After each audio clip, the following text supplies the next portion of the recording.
Every April Fool's Day, my boyfriend joined his childhood friend in the same cruel prank, pretending to propose to me. Last year, I slipped the ring onto my finger, my heart full of hope. Suddenly, the mechanism snapped tight. Pain shot through my hand and I cried out. He apologized afterward and promised that this year the proposal would be real. As such, I arrived carefully dressed, believing him. Instead, I was met with a face full of cake. He reached out gently, wiping the cream from my face as if it were nothing more than a harmless joke. However, this time I took a step back. After 6 disappointments, I chose to walk away. So why was it that, in the end, he was the one consumed by regret? Every year on April Fool's Day, my boyfriend would team up with his childhood best friend to pull the same prank on me. He would pretend to propose. Last year, the two of them laughed like it was the funniest thing in the world, even though my fingers were almost crushed in the process. Later, he apologized and swore that this year would be different. This year, the proposal would be real. As such, when he called me again, sounding urgent and telling me to come to the place where we had our very first date, I believed him. I curled my hair, got my nails done, and spent extra time perfecting my makeup. I picked out a brand new outfit and even drafted the announcement post I was going to share once everything became official. However, the second I stepped through the door, smiling and full of excitement, a thick slab of cake cream slammed straight into my face. Laughter burst out from among the crowd and a girl's voice rang out, bright and smug.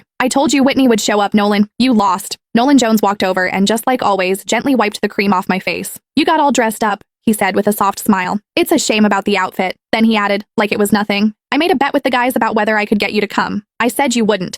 If I won, I'd propose tomorrow. If I lost, I'd propose next year." He looked at me, still smiling. "Sorry, since you showed up, I guess we're not getting married this year after all." I stared at him quietly. "So, you do know what tomorrow is?" He let out a careless laugh. "Of course I do. It's our 6-year anniversary. How could I forget?" The cream clung to my face, sticky and cold. At that moment, something inside me went completely numb. Our anniversary did not even take precedence over a prank, just like I could never beat her. I slipped off the plain couple's ring I had worn for 6 years. "Then let's break up." The sharp, clear sound of the ring hitting the floor cut through the room, and everything went silent. Nolan frowned a little. "Don't make a big deal out of this. It's just some cream. I'll wash it off for you later. You know Sylvia used to go way harder than this. She's already holding back." He glanced at the others. "It wasn't easy getting you here. Don't make it look like I can't even have fun just because I'm in a relationship." Sylvia Lowell made a face, looking upset. "Whitney, it's just a joke. If you don't like it, we'll stop, okay? Why are you talking about breaking up over something like this?" "See, I told you Whitney can't take a joke," someone else said. "You insisted on calling her, now look at what's happened." Sylvia huffed and sat on the couch. The mood shifted instantly. The way everyone looked at me turned cold. She was the only girl in their group, the one everyone spoiled. As long as she was unhappy, everyone would rush to comfort her, Nolan included. The first time I met her, she organized a game of truth or dare. When other people got dared, it was just something a little embarrassing.